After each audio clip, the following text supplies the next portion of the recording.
दोस्तों आपको पता ही है आपका एग्जाम है अब supreme court junior court assistant का। ठीक है, 2 साल बाद वैकेंसी आई थी। आगे 2 साल बाद या 3 साल बाद ये वैकेंसी आएगी। तो आपका एग्जाम है, all the very best for your exam. अब एक दिन पहले, एक दिन भी नहीं बचा, आप सब लोग तो ट्रैवल कर रहे होंगे। किसी का भी ऐसा नहीं है कि भाई पास पड़ा होगा। बहुत कम ऐसे लोग हैं जिनका पास में पड़ा है, अदरवाइज सबका 200-300 किलोमीटर दूर ही पड़ा है। तो अब उसमें हम लोग कुछ कर नहीं सकते हैं। आपको जाना है आप जा सकते हैं, आपको नहीं जाना है आप नहीं जा सकते हैं, वो आप पे डिपेंड करता है। ठीक है, इसमें हम लोगों ने अब क्या कर सकते हैं, हमने इनिशिएटिव चलाया था, बहुत सारी चीज़ें बताई थी आप लोग को, ऐसे करना है, मेल करना है, वो करना है। तो मुझे लगता नहीं है उसका उन्होंने कुछ रिप्लाई किया होगा, और ना ही वो करते हैं, क्योंकि वो बिजी हैं देश को सुधारने में, देश को आगे बढ़ाने में। क्योंकि सुप्रीम कोर्ट ने बहुत देश को आगे बढ़ा दिया है। अमेरिका से आगे ना हो जाए, बस डर इस बात का है।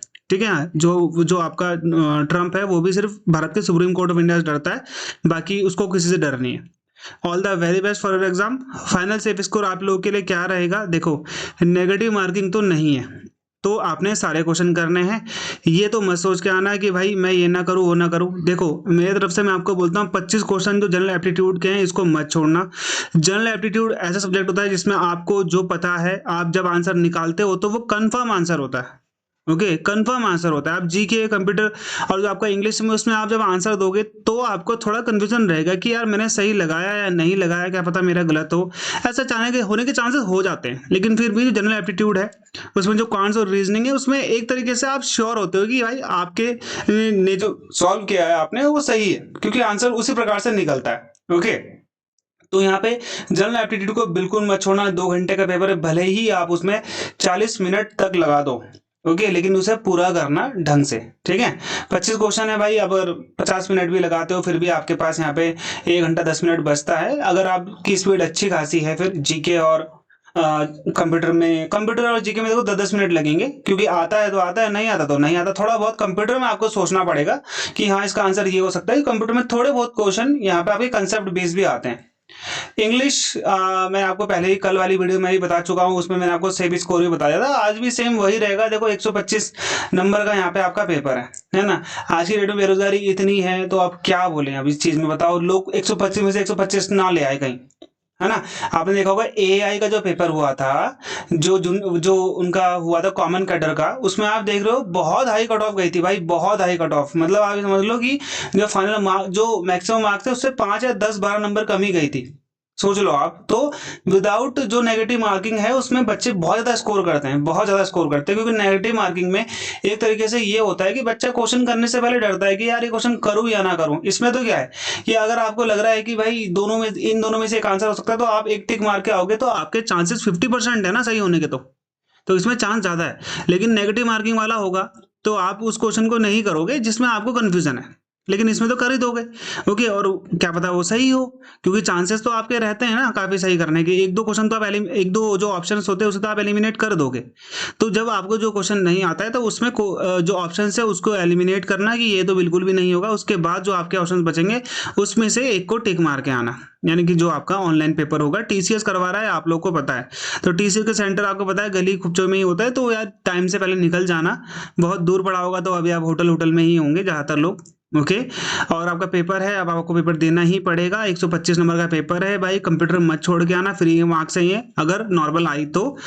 अगर अभी तक रिवाइज नहीं करा है तो माइक्रोसॉफ्ट जरूर रिवाइज कर लेना। माइक्रोसॉफ्ट का डॉक, पीपीटी और एक्सेल, उसमें भी बहुत डीपली नहीं जाना है, फॉर्मूले बेस पे नहीं जाना है, लेकिन आपको उसके शॉर्टकट कीज याद कर लेना। ठीक है, इंग्लिश में नॉर्मल जो आपका सिनोनिम एंटोनिम से उसको रिवाइज कर लो। ठीक है, और कॉम्प्रिहेंशन मत छोड़ना उसका। जीके तो यार देखो बहुत बड़ा समंदर है, जितना पानी उससे निकालोगे उससे कोई फर्क नहीं पड़ने वाला है। तो जीके आपने पहले से ही पढ़नी पड़ेगी।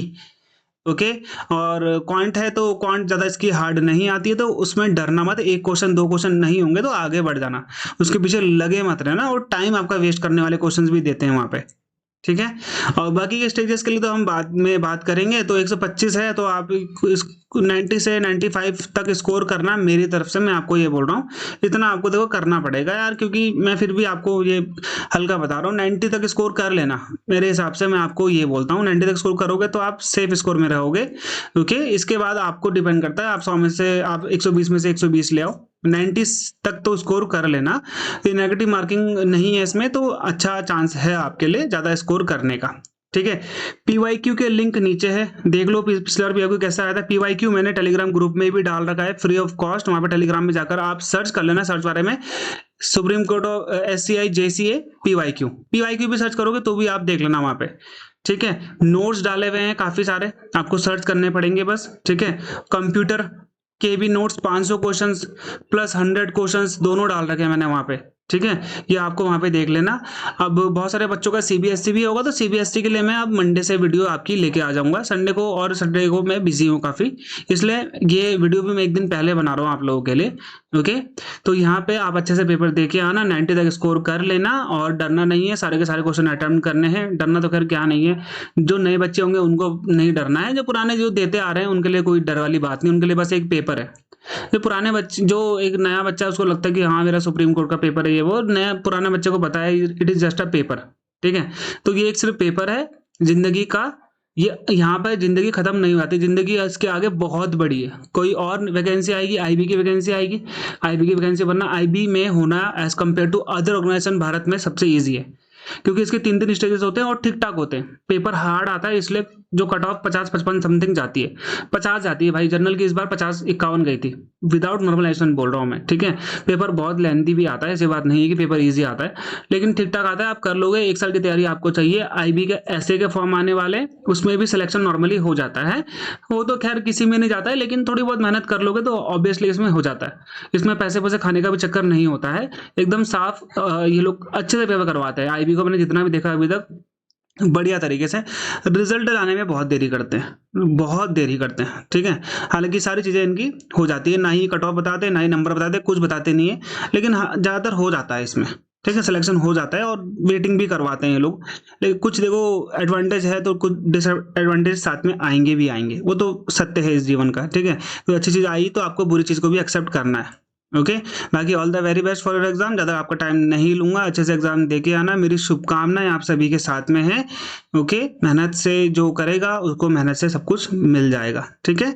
बाकी सभी चीज़ों के लिए आप मुझे टेलीग्राम कर सकते हो। 2 दिन के लिए मैं बिजी हूँ, उसके बाद मैं आपका सबका जवाब दूंगा, ओके। बाय बाय एंड जय हिंद and all the very best for your examination. अच्छे से एग्जाम देना, ओके, और हो जाना। Bye bye.